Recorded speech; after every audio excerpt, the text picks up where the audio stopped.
在海童挂了电话后，就对好友说道：“我家战先生不肯配合着我演戏。”沈小军呵呵地笑，用脚趾头想也知道他不会配合你演戏的，他就像块牛皮糖似的，恨不得每天24个小时都粘在你的身上。这样的一块牛皮糖怎么可能肯配合你演戏？万一你真把他赶到书房去，他会觉得得不偿失的呀。物以类聚，人以群分，你家苏总也是牛皮糖啊。沈小军俏皮垮了垮，说道：“可不是，我还没有发信息跟他说，下午跟你们去山庄过周末甲的事。中午吃饭再说吧。现在告诉苏南，万一苏南不愿意，还会影响苏南的工作啊。”那边的战印在老婆结束通话后，就打电话给段总。段总很快就接听了战印的电话。战总，段总，打扰你了，方便加个微信吗？段总先是愣了愣，随即笑道：“当然方便，微信上聊。”战印说完就挂断了电话。那边的段总却有点心慌慌的。从两家集团谈妥了合作项目后，战印已经很长时间没有联系过他，他也不敢打扰战印，有什么事他都是联系苏南的。今天战印突然来电，又说要微信上聊，这让段总心下隐忧，担心自己不在国内的时候，独生女儿闯了大祸。但是侄儿并没有和他说过什么。在段总胡思乱想的时候，战印添加了他的微信好友，他连忙点了同意。添加好友一通过，战印就开始给他发相片，一连好几个相片发了过来。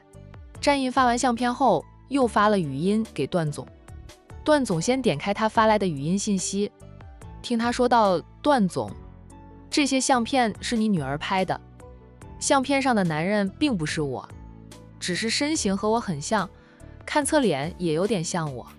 我可以保证这个男人不是我，这个男人是你女儿找的一个替身，他找替身那是他的事，因为这个男人正面与我并不相似，我也不想管他找这个男人当替身的事。但段小姐却把这些相片晒出来寄给我太太，她是什么意思？把她和其他男人的亲密照寄给我太太，恶心我太太是吧？存心让我太太添堵是吧？”段总听完了战印发过来的语音信息，那再点开那些相片仔细的看过后，气压就地升高。虽说相片里的男人不是战印本人，但是女儿找了一个身形和战印很相似的男人，两个人举止亲密，还拍下亲密照，刻意避开了男人的脸，再把这些相片寄给战家大少奶奶，是何居心啊？傻子都知道。战印呢，没有直接拿他女儿开刀，选择把相片发给他看，就是让他处理，给他留点脸面吧，也不想破坏两家公司还在合作的关系吧。段总努力地压抑着怒火，回了语音信息给战印。他对战印说道：“战总，这件事我会处理好的，我马上订好机票回家，亲自处理这件事，一定会让战总和大少奶奶满意的。也请战总代我向大少奶奶道歉，打扰她了。”战印收到段总的回复，低沉地说道：“那我们就等段总的处理结果吧。段小姐不是一个人的，她在管城有帮手。”段总反复向战印保证，他会处理好这件事。战印回复表示相信他，利用段总来收拾段芊芊，还有那个帮着段芊芊的女人，一并收拾了。战印夫妻俩都不用动手。战印不再发信息过来后，段总当即打电话给大侄儿段祺，叔侄俩几乎每天都会通电话。有些决定啊，还是需要请示过段总的，哪怕段芊芊做出了决定，谨慎的段祺依旧会向二叔请示。他的谨慎以段总为主的做法，也让段总很放心。段祺很快就接听了段总的电话。二叔，段祺，你老实告诉我，我不在国内的这段时间，芊芊都做了些什么？她是不是找了个男人，身形很像战总的？她和那个男人出双入对。段祺愣了一下，这件事这么快就传到了二叔的耳里啊。想必是战总忍无可忍了吧？他那个堂妹啊，真不让他失望。管城那边有人调查段芊芊身边的那个男人时，段琪是知道的，因为他一直让人盯着这件事。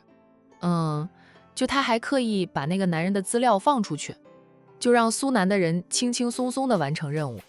当然了，段琪在背后操纵，苏南的人也摸清楚了，只有段琪以为神不知鬼不觉的，战印没有戳穿段琪而已。段芊芊那么可恶，不知死活，就让段琪跟他争夺段氏集团的大权，让段芊芊尝尝得罪战印的下场。但凡爱上战印的女人，很多都会疯狂，没有几个人能像商小飞那样，知道战印有了妻子后，马上挥刀断情丝的。在不知道战印已婚之前，商小飞都很疯狂呢。段芊芊不会轻易放下，她被她父母养成了霸道的性子，就想要什么就一定要得到。那她越是不肯放下，越会跟她父亲争吵。段总虽说疼爱女儿，但他更在乎段氏集团的未来，他不可能眼睁睁地看着段氏集团因为女儿而与战氏为敌的。到最后说不定段总真把段氏集团交给侄儿段琪打理呢。那段琪若是尚未成功，他哪容得下段芊芊啊？战印事事知而不提醒段总，说叫段芊芊做出恶心人的事，就让段芊芊慢慢的一点一点的失去她拥有的一切吧。二叔，你说芊芊新交的男朋友像战总啊？是管城战氏集团的战总吗？段琪用着狐疑的口吻问着他二叔。二叔，我没有见过战总本人啊，不知道他长什么样，但是芊芊的男朋友原先是个送外卖的，给芊芊送了一次外卖，芊芊就喜欢他了，两个人经常出双入对倒是真的。听到女儿找的战印替身，竟然还是个送外卖的，段总气得浑身发抖。他们什么时候开始的？段总咬牙切齿地问着。芊芊向来眼高于顶，他怎么可能找个送外卖的啊？段琪苦笑的道：二叔，芊芊是什么性子？你清楚的，我们都劝过他，他听不进去啊。他说他就喜欢那个男人，那个男人长得特别帅。二叔刚才又说这个男人身形像战总，芊芊真正爱慕的人是战总吗？段总不说话，默认了。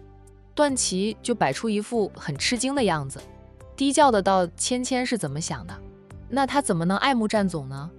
战总早已婚，又不是现在才宣布已婚的，人家宣布已婚都那么久了，他还……虽说战总很优秀，可是人家已婚，芊芊爱慕战总，总不能去当破坏别人婚姻的第三者吧？况且战总的婚姻是那么容易破坏的吗？段琪心里明白，二叔突然打这一通电话，绝对是战印联系了二叔，就把段芊芊的所作所为都告诉了二叔。因为段芊芊身边的那个男人是个替身，五官与战印长得不一样，就是身形像战印，就算战印知道了，也不能拿段芊芊怎么样。那但是战印向二叔告状，那就不一样了。二叔心知肚明的。况且段芊芊找的那个替身男人，又是个送外卖的，真正来说，也不是送外卖的，是个无业游民。那天会给段芊芊送外卖，那是段琪一手安排策划的。段琪，我会立即订好机票回去。这件事你先别和芊芊说，我回去看看。段总还是想亲自抓到女儿身边是否有个身形像战印的男人。二叔，你要马上回来吗？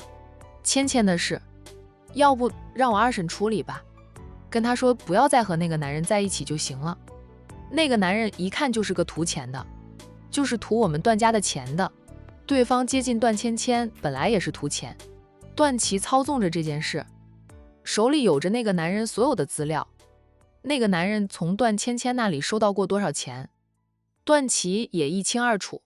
这件事你二婶处理不好，她太宠着芊芊了，工作上的事已经进入尾声的了，我本来也打算最近就回去，出了这样的事，我哪里还能待下去？战总看在我们两家集团合作项目的关系，先礼后兵，我不处理好，他来兵了，我们会损失惨重啊！现在的战氏集团盟友可不少，以前战氏还有个商氏盯着，现在不论是战氏集团还是商氏集团，都不会再像以前那样把对方往死里整的了。一个要考虑老婆的感受，一个要考虑表妹的感受，不就整不起来？两家大集团现在也没有结成联盟，依旧没有生意往来。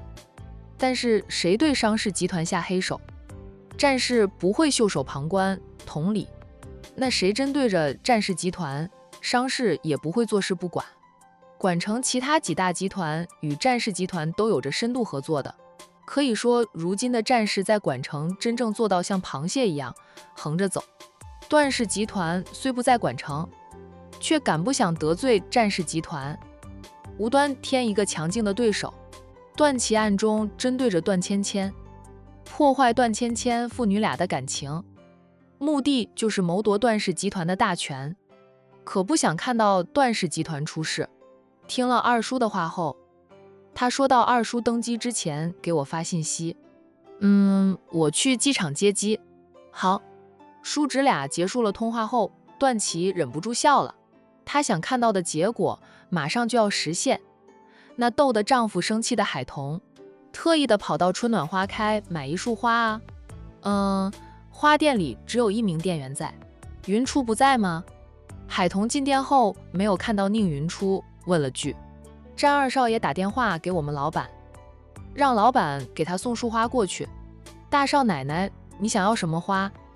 跟我说一声就行。海童说道，一晨还老是让云初给他送花呀，给我来一束玫瑰花吧。好。在等待店员包扎玫瑰花束的时候，海童也问了一下这春暖花开的生意。生意很好。店员笑道，老板都给我们涨工资了，不过老板近期在店里的时间并不多，他其他生意上的事情太多了，就经常要开会。宁云初每次开会都需要莫东浩在一旁陪着，因为他还看不见，莫东浩已经成了宁云初的左膀右臂以及代言人。他说的话就是宁云初的意思，两个人配合的天衣无缝。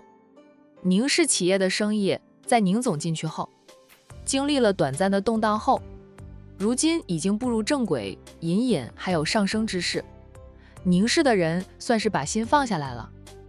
虽说崔家和金家的人时不时还会跑到宁氏去搞破坏、骂人什么的，并不影响宁氏的运营。莫东浩每次报警处理，崔家和金家的人就会赶紧跑了，有时候也会被派出所带走，但他们做的事顶多就是被拘留几天，罚个几百块钱，对于他们来说不痛不痒。两家人的意思就是宁云初让他们不痛快，他们也让宁云初不痛快。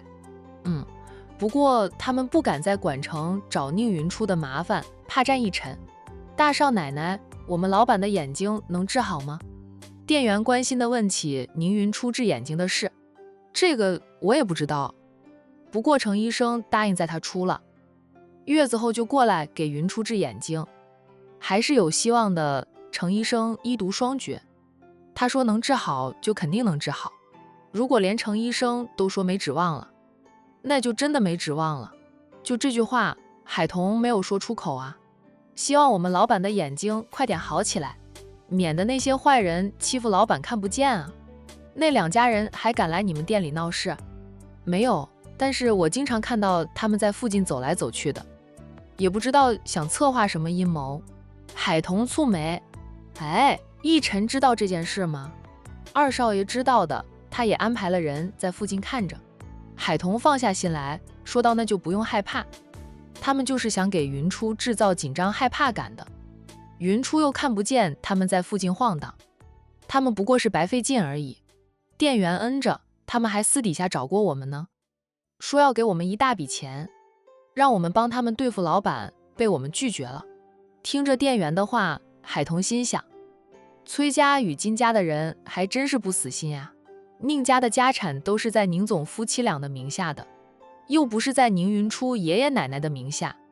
要是在他爷爷奶奶的名下，他2个姑姑回来争家产还行，但在宁总名下，2个姑姑就争不到，除非宁云初姐弟俩都死了呀。2家人是想争家产，但不敢下死手，毕竟宁云初现在是战家的准2少奶奶了。宁天磊是在外地念大学，战义臣也派了人暗中保护着小舅子的安全。店员包扎好玫瑰花束后，把花束递给海童。海童付了钱，接过花束，道了谢，说道：“你忙，我先给我家战先生送束花，惹他生气了，得哄一哄。”店员笑道：“大少奶奶快去吧，战家的男人都需要哄的，他们老板不也经常要哄一哄战2少爷？”那他们常听到老板私底下吐槽，一个大男人有时候像个小女人似的，心眼小得很。海童离开了春暖花开，前往战氏集团。就快到战氏集团的时候，他看到了宁云初，有一辆车停在宁云初的身边，一个戴着墨镜、戴着黑色口罩的男人站在云初的身边，似乎正和他说着什么。很快宁云初便笑着，任由对方扶着他走向那辆车，看样子是要扶他上车。下一刻呢，宁云初却是甩开了那个男人的手，扭身就要走，那个男人却是朝他后脖子上一劈，宁云初就被劈晕了。见此情景，海童迅速加大油门，车子咻一下就开到了那辆车的正前方，又紧急刹车，车轮与地面发生摩擦，发出吱吱的声响。那辆车上的人以及正把宁云初往车上杠的男人本能地看过来，海童车子一停稳，人就跟着下车，快步跑过去，一脚就踹向那个戴着黑色口罩的男人。那个男人被海童踹得跌倒在一边，海童赶紧把宁云初从车上拖下来。车上的男人同样戴着黑色的口罩以及黑色的墨镜，他迅速地开车想逃跑，还好海童的车挡在他的车辆正前方，他无法马上直行，速度就慢了点，给海童争取到把宁云初拖下车的机会。那个被海童踹到一边去的男人爬了起来，几步冲过来就想一拳挥向海童，却又被海童猛踹上一脚，他再次被海童踹的就跌到一边去。认出是海童后，那个男人爬起来就赶紧跑。谁都知道战家大少奶奶会拳脚功夫的，宁家2小姐会栽在海童手里，就是因为轻敌。不知道海童拳脚功夫那么厉害，海童还要顾着被劈晕的宁云初，无法追赶那2个人。他们一个开着车跑了，一个拔足狂奔，后来也上了车，迅速逃跑的。就掏出手机，海童赶紧打电话给战义臣。战义臣很快接听了电话。大嫂，他在电话里恭恭敬敬地叫着：“义臣，你快点出来，就在公司附近，云初遇袭了。”什么？我马上出去。听说未婚妻在公司附近遇袭。战义臣猛地起身，绕过办公桌就往外跑。云初刚刚才送了一束花过来给他，他说送他回去的，他不让，说他自己能回去。春暖花开到战氏集团的这条路，在战义臣的刻意之下，那宁云初的确是能够自己来去自如了。他只要数着步数，走到外面的公交站等着公交车到来就行，也就是坐公交。他需要问问旁边等公交的人是几路公交车。战义臣想到未婚妻早已经可以来去自如，也放心让他自己回店里去。没想到云初会在公司附近遇袭，哪个不怕死的感动他战义臣的未婚妻。战义臣以最快的速度跑出了公司，很快就看到了海童停在路边的车辆。海童身边此刻站着4名保镖，2名是战印安排着暗中保护他的，2名保镖则是暗中保护宁云初的。只是在宁云初差点出事时，暗中保护他的保镖都还没有赶过来，他们的大少奶奶就先把人打跑了。战一晨就狂奔而去。大嫂，云初怎么样了？战一晨跑得气喘吁吁的，他跑过来就蹲下身去，从海童的手上扶过了宁云初。云初被他们劈晕了，估计要一会儿才能醒来。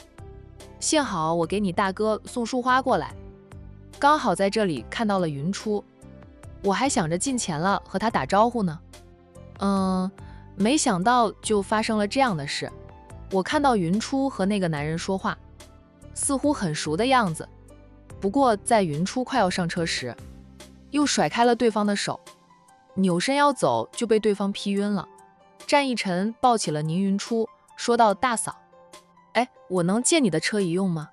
我先把云初送回家，等他醒来再问问他这是怎么回事。这段路有监控的，跟我大哥说一声，把那些人揪出来。行，你送云初回家。刚刚我也给你大哥打电话了，他应该快出来了。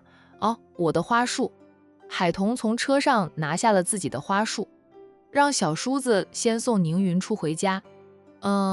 战一晨抱宁云初上车，看到大哥带着人出来了，他才放心的带着宁云初离开。战印带着一班保镖出来的。彤彤，怎么回事？我也不知道怎么回事，要等云初醒来才能问清楚。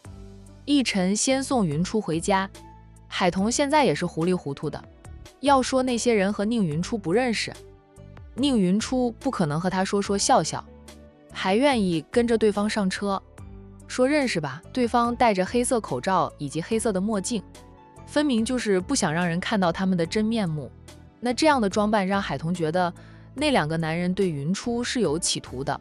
一晨说要把那个男人揪出来，战印恩着那是自然的，敢在他们战氏集团外面对宁云初下手，简直就是胆大包天。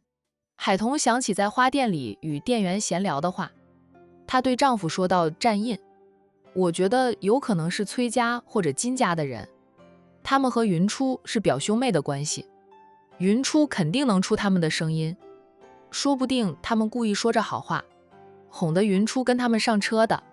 不对，云初跟他们关系不好，他们恨极了云初的，就算他们服软，云初也不可能跟他们有说有笑。我看着云初和那个人说笑的亲近劲儿，就像他和一晨平时相处似的。宁云初虽然看不见，但他鼻子很厉害，能闻出每个人的气味不一样，借此来辨认谁是谁。战一晨是他的未婚夫，他最熟悉的男人非战一晨莫属。云初的店员还说，崔家和金家的人经常在他们花店附近晃悠，不知道策划着什么阴谋。我直觉就是他们两家人的手笔，这件事一晨会查清楚的，他的女人他也会保护好。战印牵起他的手，安慰着不用担心他们，你没事就好。我能有什么事？要不是云初在他们车上，我心急的要把云初拖下来，我早就把他们打得落花流水啊。海童不能大展身手，颇为遗憾，倒也没有忘记把那束花递给丈夫。我要是没有惹你生气，跑去买束花过来哄你，恰巧碰上这件事，云初可能就真出事了。战印一边手接过他递过来的花束，一边手抬起去捏了捏他的脸。你还知道你惹我生气了呀？海童不好意思地笑笑，我还是有自知之明的。他又扭头对保镖们说道，现在没事了，你们各归各位吧。4名保镖都看向战印，担心战印会责罚他们，海童替他们说话。他说到事发过于突然，加上云初与他们说话的时候是带着笑意的，给人一种错觉他们是认识的，谁也想不到剧情急变。这件事怨不得你们失职，老公别怪他们。战印沉声说道，你们大少奶奶说了，各归各位。谢谢大少奶奶。4名保镖感激地向海童道谢。海童对宁云初的2名保镖说道，你们回云初的身边去吧，事情的经过我会向一晨细说，保证不让你们担责。2名保镖再次向海童道谢。就他们是担心要被责罚，用大少奶奶的话说，当时他们看到下车和准二少奶奶说话的男人，见到二少奶奶与对方说话带笑，以为是认识的，也就没有上前去，谁知道剧情急变。幸好大少奶奶来了，也幸好大少奶奶会拳脚功夫，反应快，在最短的时间内把二少奶奶拉下车了，否则后果不堪设想。虽然有他们在暗中跟着保护，他们就算拼了命也会把准二少奶奶救回来，却也是麻烦事一件呀。大少奶奶帮了他们大忙，又是见证人，能让他们免受二少爷的责骂。二少奶奶眼睛不好，其实他们应该寸步不离地跟着的，但是二少奶奶不喜欢他们寸步不离地跟着，二少爷只得让他们暗中跟随，与二少奶奶保持一定的距离，不要让二少奶奶知道他们跟着她就行。如果寸步不离地跟着，就算有人想打二少奶奶的主意，也不敢轻举妄动的。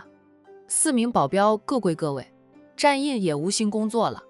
等保镖开着车出来，小夫妻俩上了车，海童说道：“先去宁家看看云初。”这个时候宁云初应该醒来的了。站印没有意见，这司机就便往宁家而去。那宁云初还在车上就醒了，他一醒来，很快就察觉到自己在车上。车上有股他熟悉的香味。海童，宁云初试探地叫了一声。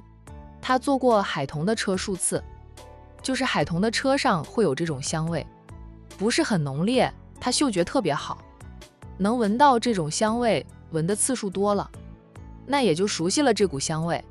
战一晨慢慢地把车开到路边，缓缓地停下来。海童啊，是你吗？得不到回答，宁云初又问了一句，他确定闻到的香味就是海童车上的。是我。战一晨扭头看着他，低沉地应着：“我借用大嫂的车送你回家。”听到战一晨的声音，宁云初先是愣了愣，随即摸索着开了车锁，人跟着下车。战一晨看到他下车，也连忙跟着下车，问他：“云初，哎，你下车做什么？你后脖子痛吗？”他是被人劈晕的，醒来了，那后脖子肯定会有痛感的。就那个不怕死的敢劈晕云初的人，等他的人揪出来后，他要狠狠地劈对方的后脖子，让他们也尝尝被人劈晕的滋味。宁云初伸手想抓住战一晨，战一晨赶紧伸出手去让他抓住，他抓住他的手后就把他拉近前，他往他身上嗅着，嗅到熟悉的气味了，他神经一松，接着也松开了抓拉住他的手。云初，战一晨不解啊。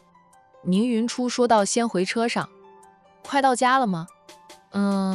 回家再说吧。快到家了，好，回家再说。你后脖子痛吗？痛，回去我帮你拿点药油擦一擦。宁云初没说话，摸索着上车。很快车子重新开动，那不久后便回到了宁家大宅。战一晨想抱未婚妻进去，被云初拒绝了，在自己的家里，他不需要人引路，生活了20几年的地方，他早就熟的不能再熟。大小姐，战二少爷。管家从屋里出来，看到两人，恭敬地问好。宁云初没有回应管家的问好，神色淡然地从管家的身边走过。管家对于宁云初的态度习以为常，他们对大小姐本来就保留着私心，并不是完全忠于大小姐。那大小姐没有把他们全都换了，是知道他们更忠于少爷。要是他们有一心，大小姐早就把他们全都换掉了。再者，这个家里现在有战家的人了，是战二少爷安排进来的。大小姐更相信重视战二少爷安排进来的人，管家的存在感就更低了。宁云出进屋后，径直上楼去。战一晨默默地跟着他。他的房间后来加装了隔音材料，有了隔音效果。有重要的事情跟他说的时候，就他都是带着他进入他的新房间。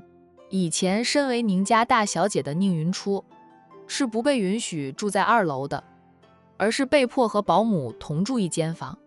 等到宁总夫妻俩以及他们的宝贝女儿进去后，宁云初不声不响就夺得了宁家的大权。那他当然不会再委屈自己，在2楼选了2间采光不错的房间，打通变成了1间房，再重新翻修布置。现在他的房间里面也有小书房，他就是和战一晨在小书房商议重要的事情。要喝水吗？进了小书房后，战一晨问着他。宁云初走到书桌前坐下，身子往后靠在椅背上，这样他的脖子没那么痛。我不渴。战一晨还是给他倒来了一杯温开水。这到底是怎么回事？他们是什么人呢？哎，你认识他吗？以后还是让保镖们时刻跟在你身边。那样安全点。战一晨以为他们订了婚，是未婚夫妻。宁云初是他们战家2少奶奶，仪式板上钉钉的是，没有人敢对宁云初下手的了。不曾想呢，还是有人胆大包天不怕死的呀。我从你公司里出来，步行着到外面的公交车站，他们把车停在我前面，然后我听到沉稳的脚步声，以及你说话的声音。你说不放心我一个人回去，坚持要送我回店里去。战一晨脸色难看，他们竟然是假扮成我，哄骗你上车的。因为宁云初看不见，他认人就都是从对方的气味、声音、脚步声来辨认的，但是这些特征很容易被人模仿了去，他稍微大意一点就会中计。这一次他就差点中计了。在跟着对方上车时，他闻到车上的烟草味，才知道跟他说话的人并不是战一晨。战一晨很少抽烟，他的车上没有烟草味。是的，他假装是你说话的声音、脚步声，甚至身上的那气味都很像你。我想他肯定在暗中盯着咱们的一举一动，然后刻意去模仿你。至于你身上的气味，你偶尔会用男性香水，只要被打听到你用的香水牌子，也容易解决气味的问题。战一晨说道，肯定是你2个姑姑在背后安排策划的，他们2家的人经常在你花店附近活动。说着，他绕到宁云初的背后，自背后搂抱了一下他，低沉的道：云初，以后听我的好不好啊？在你视力没有恢复之前，都让保镖跟着你啊！我不想今天的事情再发生第2次。就算你后来发现了不对劲，可是你看不见，逃跑很困难。今天是大嫂恰好去公司遇到了，又幸好她会拳脚功夫，才把你救下来，否则你被他们带上了车，就算保镖发现了不对劲，反应慢了，也很难把你救回来。松开他后，战一晨又帮他按摩，就借此来帮他减轻后脖子的痛楚。对了，你房里有药油吧？哎，我帮你擦点药油。不用，过一阵子就不痛的了。今天是很危险，要不是他们车上有烟草味，我就真的被他们骗走了。你安排的保镖看到我是自愿上车的，也不会怀疑什么，后果的确是不堪设想。宁云初能想象到那后果。她看不见，又是女孩子，那落入歹人的手里，极有可能会受到玷污。到时候连歹人是谁都不知道。如果这件事是他2个大姑姑安排的，他们就是想毁了他。他若是失去了清白，他和战一晨还有未来吗？战一晨不会嫌弃他，他都过不了自己那一关。以后呀，都听你的。宁云初现在想想也是后怕，更知道战一晨有多担心。战一晨弯下腰来，在他的腮边亲了亲，说道：他们敢对你动手，我不会放过他们的。要有理有据，他们无赖得很。就算知道他们经常在我花店附近晃悠，没有证据也不能证明是他们做的，他们能狡辩。这个你放心，我一定会调查清楚，证据确凿才会动手的。战一晨的声音变得低沉冰冷，他说道：本来他们是你的亲姑姑、亲表兄弟，虽说关系闹僵了，看在你的面子上，我也不拿他们怎么样，但是他们真敢对你动手，我就不会放过他们。现在这样也无法将他们送进去吧？宁云初轻轻的道。有证有据，顶多就是警告他们一番啊。战义臣眼神森冷，只要我想动他们，有的是办法。这件事你不用管了，我去处理。他会让崔家和金家付出惨重的代价，在管城待不下去。那2名保镖你也别怪他们，这件事是我轻敌了，怨不得他们。宁云初也替暗中保护他的2名保镖求情，担心战义臣会责罚他们。你不想我责罚他们，以后在安全这件事上都听我的。宁云初还带上威胁了。天知道，我当时害怕极了。接到大嫂的电话，说你遇袭，我魂都要吓飞了。